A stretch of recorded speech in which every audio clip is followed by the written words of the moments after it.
El Espíritu de Dios permanece en absoluto control en la vida de su pueblo, haciendo que los creyentes posean las riquezas insuperables de la presencia de Cristo en su interior. La clave para el equilibrio de la vida cristiana es vivir controlados por el Espíritu de Dios. Ahora bien, todo cristiano posee el Espíritu Santo en su interior, pero no siempre vive respondiendo en obediencia a la palabra de Dios. Es decir, el Espíritu de Dios puede morar en usted. Usted puede tener todo el potencial que lo capacita para vivir controlado, guiado e influenciado por el Espíritu de Dios, pero decidir vivir en indiferencia a sus mandatos. Y el resultado será que usted no podrá experimentar la plenitud del poder de Dios si no está dispuesto a moverse en su voluntad. Entonces, usted tiene que hacerse una pregunta. ¿Está usted bajo la influencia poderosa, continua del Espíritu Santo? Pablo en su carta a los Colosenses describe su diario vivir como el poder de Dios que actúa en él, para lo cual él también trabajaba, luchando según la potencia de Dios. Dios siempre ha llamado a su pueblo a estar vigilantes, ejercitando un discernimiento espiritual que nos lleve a examinarnos. El Nuevo Testamento hace un llamado en varias ocasiones a ser llenos del Espíritu. ¿Qué entendemos entonces por ser llenos del Espíritu Santo?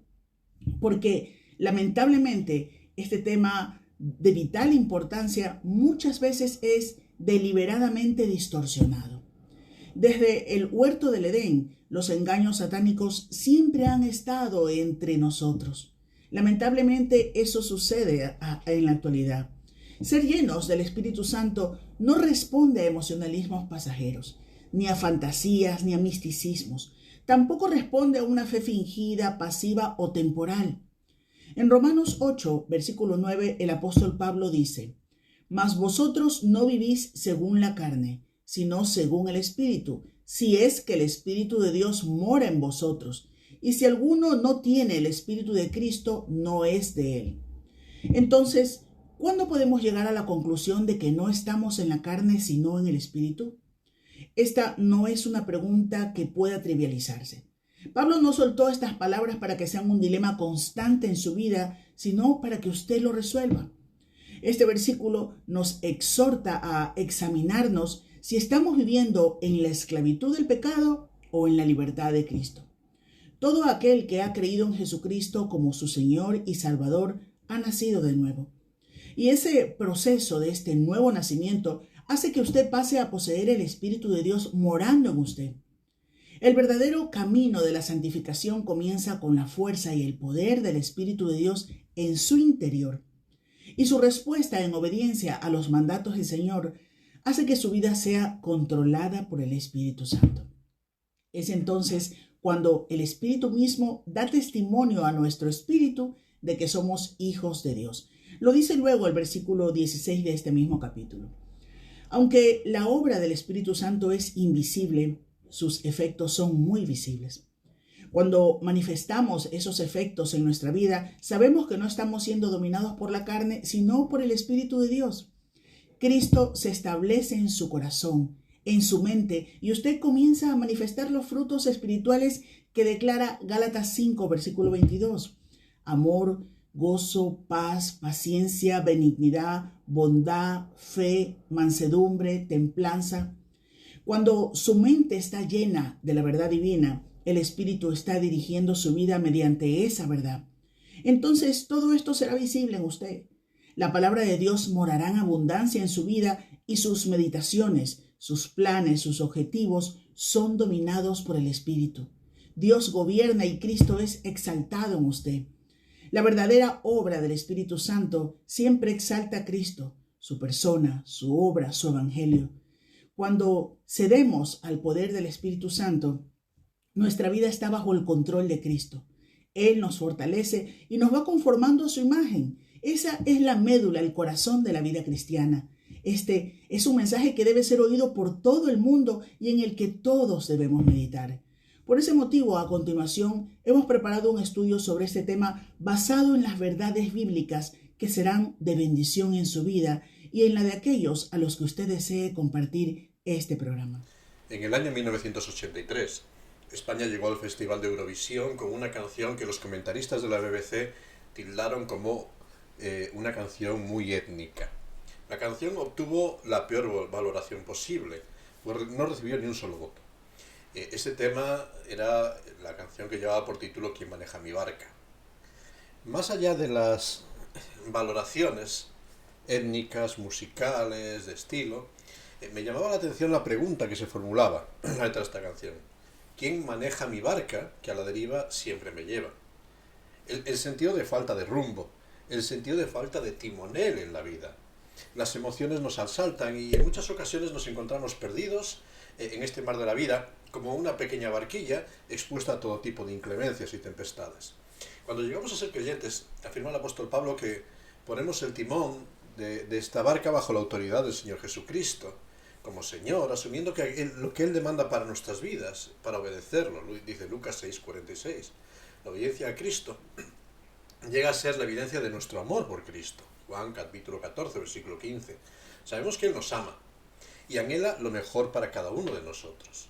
Llevarnos a un buen destino, hacernos que tengamos propósito, que dejemos de vagar en medio de este mar de la vida, de vagar a la deriva, que tengamos una meta que alcanzar.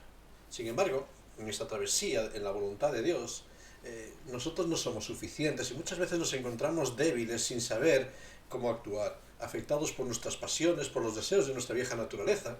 Necesitamos una ayuda externa, una ayuda sobrenatural para vencer a estas debilidades. Así el Señor Jesucristo anticipa en Juan capítulo 15, versículo 5, que separados de Él, nada podemos hacer en esta batalla. Ante esta debilidad, en la deriva del mar de nuestra vida, escuchamos la voz de Dios que nos dice: no os dejaré huérfanos, no os dejaré solos en medio de las tempestades, vendré a vosotros. Juan capítulo 14, versículo 18. Dios no nos abandona a nuestra suerte. Dios no se olvida de las muchas carencias que tenemos y se acerca a esta barca que está a la deriva en muchos momentos para ofrecernos su ayuda, para ponerse al timón de la barca. Él ha provisto para nosotros de un recurso maravilloso para que podamos vivir una vida fructífera, una vida victoriosa. Este recurso no es otro que el Espíritu Santo de Dios. El Espíritu que nos guiará a toda la verdad, que nos llevará en el camino correcto para alcanzar el buen puerto. Juan capítulo 16, versículos 8 al 13. Es el Espíritu que está en nosotros, que está con nosotros y que sopla para llevarnos al puerto anhelado, un puerto de esperanza y de libertad. Así, cuando se nos presenta su ayuda, el Espíritu Santo va a ser manifestado como el Consolador, dice Juan capítulo 14, versículo 16, un término que define a alguien que es llamado al lado en ayuda de uno. Sugiere la capacidad para prestar ayuda, es alguien que tiene recursos, disponibilidad y adaptabilidad para ayudarnos. Se utilizaba este término antiguamente para definir a un asistente legal o un abogado, y ahí es aquel que iba a abogar o defender un intercesor. De hecho, se utiliza también del Señor Jesucristo en 1 de Juan capítulo 2, versículo 1, como nuestro abogado que intercede delante del Padre. En un sentido más amplio, este término significa el que socorre. Estamos navegando a la deriva, sin rumbo, enfrentando tempestades, y el Espíritu Santo viene para socorrernos en medio de nuestra deriva. Pero también se nos presenta Juan capítulo 14, versículo 17 como el Espíritu de verdad, de tal modo que es el único que nos puede llevar al destino correcto. Su ministerio no es solo consolarnos en medio de las tormentas de la vida, sino dirigirnos en el camino eterno. Así, se nos habla de él en Juan 14, 26 como el que enseñará todas las cosas. En Juan 16, 13 como el que guiará a toda la verdad. Ya no estamos a la deriva.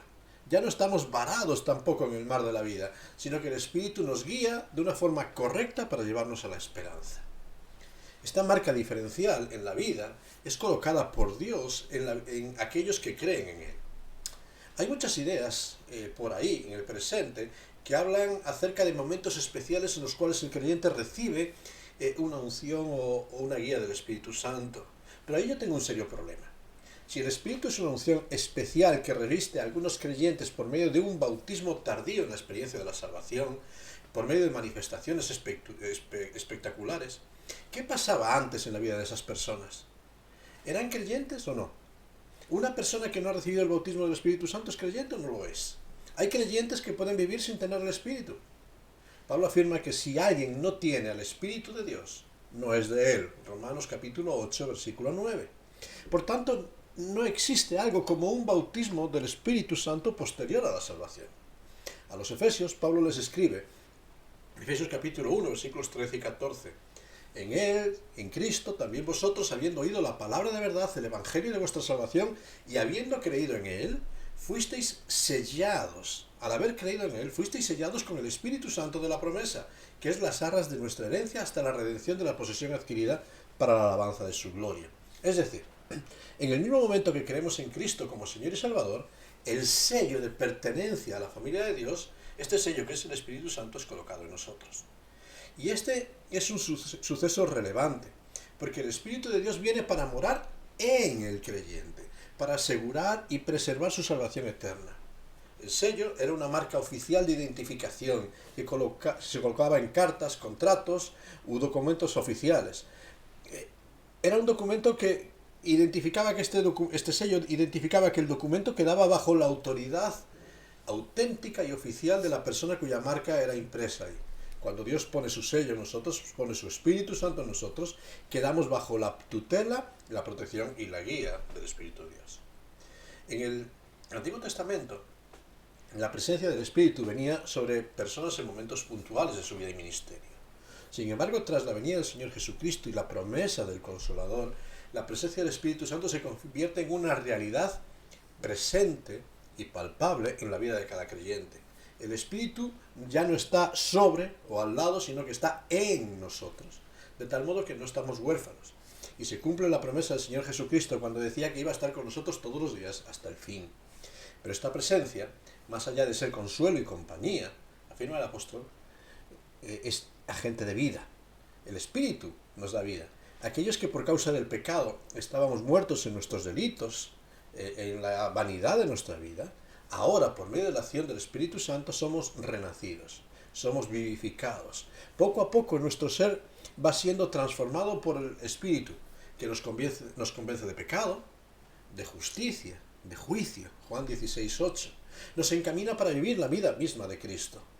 Por tanto, podemos decir que es imposible tener vida si el Espíritu de Dios no es colocado en nosotros por Dios mismo. En su ministerio, el Espíritu mismo da testimonio a nuestro espíritu de que somos hijos de Dios. Es una garantía de nuestra pertenencia, Romanos 8:16, de nuestra pertenencia a la familia de Dios.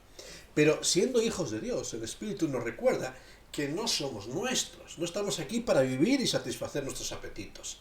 La libertad del cristiano no es hacer lo que nos plazca, 1 Corintios 6:19, sino que tenemos la responsabilidad, guiados por el Espíritu, de vivir para la gloria de Dios. El Espíritu Santo nos hace conscientes del precio que Dios ha pagado por nuestra redención, la obra de Cristo, su valor eterno, y nos hace conscientes de las demandas de vivir para la gloria de Dios. Por eso el Espíritu empieza a producir en nosotros el querer, el hacer, un cambio, una transformación y un fruto en nuestras vidas. De una forma especial, el Espíritu nos lleva a huir de todo aquello que produce fornicación. 1 Corintios capítulo 6, versículo 18. Quizás cuando usamos este término fornicación lo hemos delimitado mucho al ámbito de la sexualidad.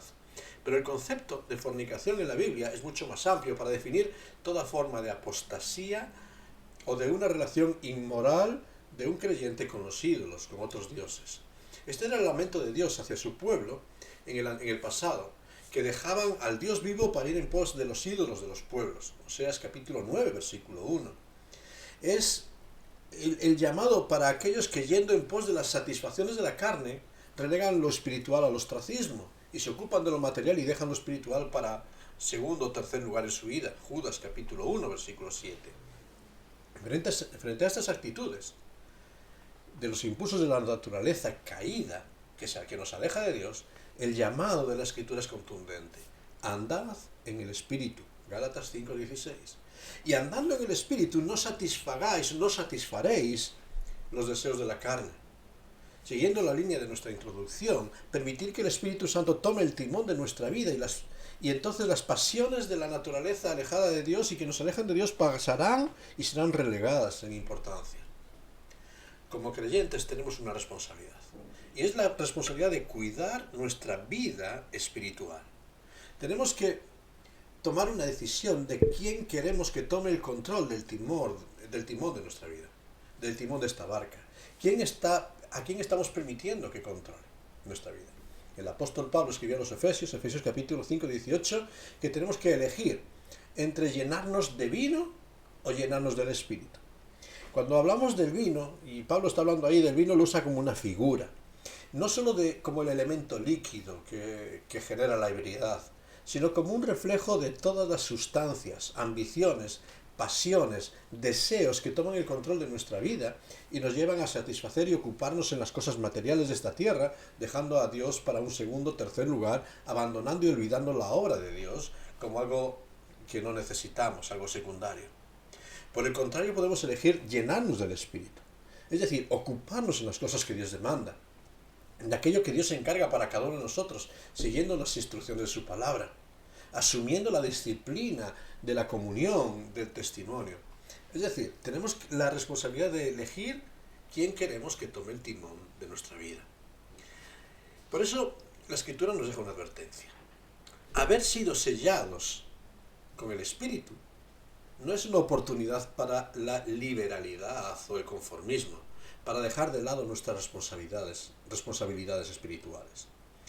Si no permitimos que el Espíritu vaya tomando el control, sujetándonos en obediencia a la palabra de Dios, pronto caeremos en un peligro que revela el apóstol Pablo en Efesios capítulo 5, versículo 30, que es contristar al Espíritu, dañarle, entristecerle, arrinconarle en las profundidades de nuestra vida. Cuando nos dejamos guiar por las conductas de un mundo sin Dios, le entristecemos e impedimos que se manifieste en nosotros. La vida cristiana se revela por las actitudes y lo que comunica. Dice el Señor Jesucristo que es de la abundancia del corazón de lo que habla la boca.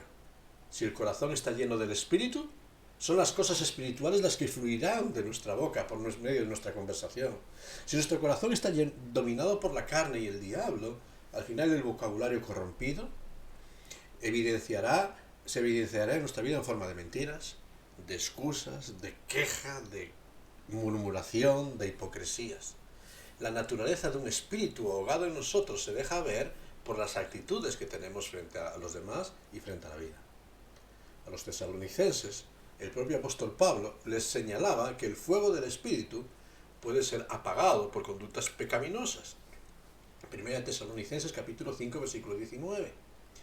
Cuando la ociosidad, cuando el desatender las advertencias de Dios toman el control de nuestras vidas, cuando desatendemos la profecía, cuando desatendemos las advertencias de Dios, preocupados por los lujos, las comodidades, las necesidades del presente, desoímos a Dios y entonces estamos echando agua que apaga el fuego del Espíritu en nosotros. Todo lo que Dios anhela para nuestra vida es aquello que trae victoria y paz. Los pensamientos de Dios de los que nos hablaba el profeta Jeremías se hacen realidad por medio del Espíritu Santo en nosotros. Los planes de Dios para nuestra vida son de bien y de prosperidad, y el Espíritu nos lleva en ese camino. Es el Espíritu el que nos hace fructificar para que todas las cualidades de Dios se manifiesten en nuestras vidas. Dice Gálatas capítulo 5, versículos 22 y 23, el fruto, el único fruto, lo usa en singular, del Espíritu cuando mora en nosotros, es amor, gozo, paz, paciencia, benignidad, bondad, fe, mansedumbre y templanza. Y contra todas estas cosas no hay ley, porque está dirigido y guiado por la palabra de Dios. Cualidades que nos hacen remontar por encima de las demandas de la ley. Es la vida conforme al plan de Dios. Un carácter que anhelamos, pero que por nosotros mismos no podemos alcanzar. Sin embargo, el Espíritu lo hace florecer en cada una de nuestras vidas. Dios quiere tomar el timón de tu barca y de la barca de cada una de nuestras vidas por medio del Espíritu Santo. Quiere llevarnos a conocer la verdad, a ver maravillas y transformaciones en nuestras vidas que nosotros mismos no podemos comprender. Dios quiere traer libertad de todas las cadenas de opresión, de tristeza, de pecado. Quiere consumir toda la tristeza, quiere transformarnos en un reflejo de su gloria. ¿Pero estoy entregando el control de mi barca al Señor o estoy perseverando en vagar a la deriva? ¿Seguimos dominados por el pecado? ¿Adicciones toleradas en nuestra vida? ¿Seguimos consintiendo malos hábitos, relaciones dudosas, actitudes negativas, rencor o amarguras arraigados en nuestro corazón? El apóstol Pablo escribía a los Corintios, 2 Corintios capítulo 3, versículos 15 al 18, que hasta el día de hoy, cuando se lee a Moisés, el velo está puesto sobre el corazón de ellos. Pero cuando se conviertan al Señor, el velo se quitará. Porque el Señor es el Espíritu, y donde está el Espíritu del Señor, allí hay libertad. Por tanto, nosotros todos, mirando a cara descubierta como en un espejo la gloria del Señor, somos transformados de gloria en gloria en la misma imagen, como por el Espíritu del Señor. Esto es lo que Dios quiere hacer en nosotros, descubrir todos los velos, revelarnos lo que somos y mostrarnos una imagen de gloria para que anhelemos y cada día nos parezcamos más al Señor Jesucristo. Todo aquello que nos lastra, todo aquello que está lastrando mi vida y tu vida en este día, puede ser desvanecido hoy por la acción del Espíritu de Dios. Si permitimos que Él tome el control de cada una de nuestras barcas, de cada una de nuestras vidas. Hoy es tiempo de entregar nuestros temores, nuestras cargas, nuestras adicciones, nuestro pecado y dejar que el Espíritu Santo de Dios nos lleve mucho más allá de lo que podemos imaginar. Para que el Espíritu Santo de Dios nos lleve a la perfecta libertad. ¿Anhelas ser libre del pecado, de la opresión? Anda en el Espíritu. Permite que el Espíritu tome el control de tu vida y verás la victoria, la libertad, la paz y la esperanza. Pero solo cuando el Espíritu, con el cual has sido sellado, permites que gobierne tu vida. Que Dios te bendiga en este tiempo.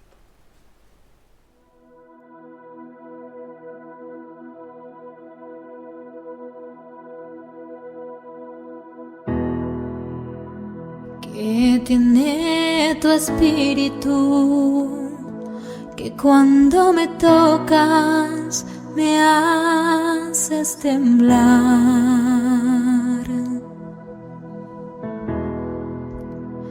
Y que es tu presencia que al manifestarse tengo que llorar. Y es que soy tan pequeño que al tu tocarme siento que voy a desmayar.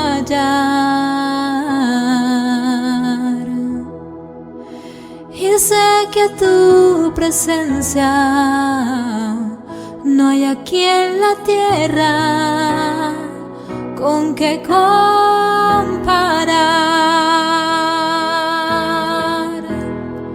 No te puedo mirar, ni te puedo tocar, no ha llegado el momento. Y hay veces que en mi afán creo que ya tú no estás, pero vuelvo y te siento.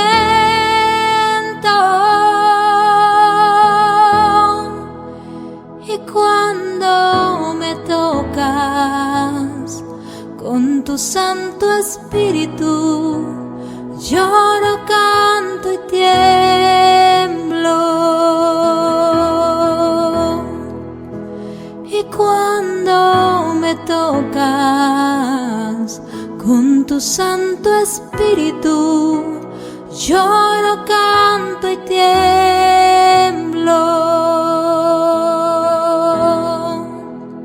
¿Qué hay en tu interior? ¿Qué sientes por mí? No sé cómo me amas.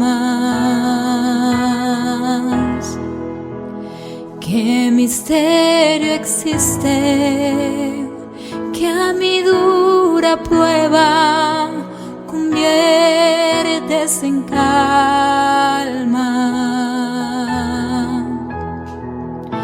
Yo sé que a tu presencia toda la tierra tiene también tiembla mi alma.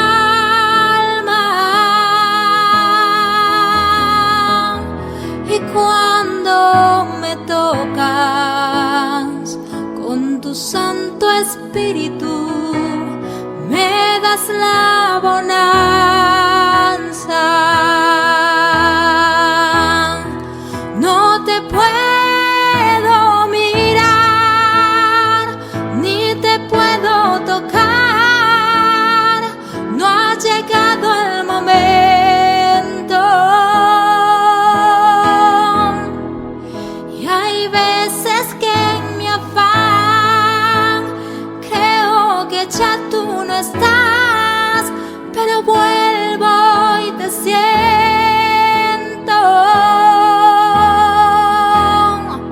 No te puedo mirar, ni te puedo tocar, no ha llegado el momento.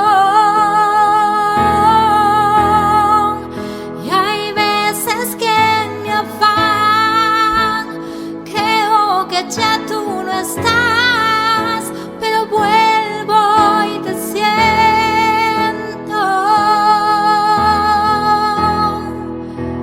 Y cuando me tocas con tu Santo Espíritu, lloro, canto y tiemblo. Y cuando me tocas con tu Santo Espíritu, lloro, canto y tiemblo.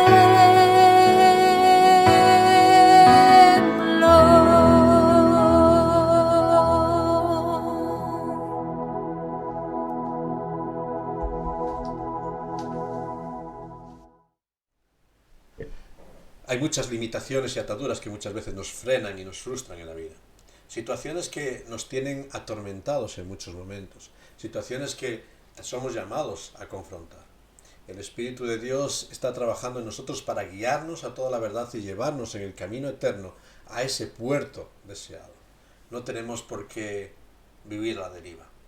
Si hoy sigues preguntándote quién maneja tu barca, quién pilota esta barca, si sigues sintiéndote a la deriva, yo te invito a que mires hacia Dios, por medio del Señor Jesucristo, y veas la provisión que Él te ha dado, el Espíritu Santo.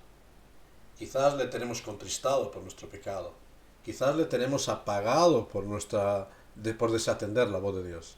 Por hoy es tiempo de volvernos a Él y decir: Señor, habla, que quiero oírte. Señor, transforma mi vida. Y Señor, ve transformándome a la imagen de Cristo por medio de la acción del Espíritu. Que tu Espíritu crezca en mí y que yo mengue. Vamos a pedir al Señor que nos ayude, porque no somos suficientes en esta tarea. Gracias, Padre, porque no nos dejas solos. Gracias porque estás preocupado por nuestras necesidades y nos llevas mucho más allá de lo que podemos imaginar. Gracias porque tú estás trabajando para que nuestras vidas sean un reflejo de tu gloria y de tu grandeza. Pero, Señor, en este día pedimos que tú nos ayudes para dejar esas cargas, actitudes, pecados, hábitos que muchas veces permitimos que dominen nuestra vida, dejarlos en tus manos. Y permitirte que tú tomes el control para la gloria de tu nombre. Llévanos tú más allá. Llévanos tú a reflejar tu gloria en esta tierra. Llévanos tú a ser un reflejo de tu grandeza en medio de esta sociedad. Y que en verdad podamos ser instrumentos de bendición. Por eso, Señor, que tu Espíritu tome el timón de nuestras vidas. Que no vaguemos a la deriva intentando agradar a los hombres, sino que dejemos que tú nos lleves como tú quieras, soplando en nuestras velas, para que en verdad lleguemos al puerto deseado y te demos a ti toda la gloria que solo tú te mereces. Perdónanos tantas veces que nosotros queremos intentar vagar y permitimos seguir a la deriva. Y ayúdanos para confiar que solamente siguiéndote a ti, obedeciendo a ti, dejando nuestras vidas en tu Espíritu, en las manos de tu Espíritu, podremos alcanzar la herencia. Pero, Señor, gracias por todo lo que nos das y ayúdanos a confiar plenamente en lo que tú has provisto para nosotros. Te lo pedimos y te damos gracias en el nombre de tu Hijo, nuestro Señor Jesucristo. Amén. Que Dios te bendiga en todo este tiempo.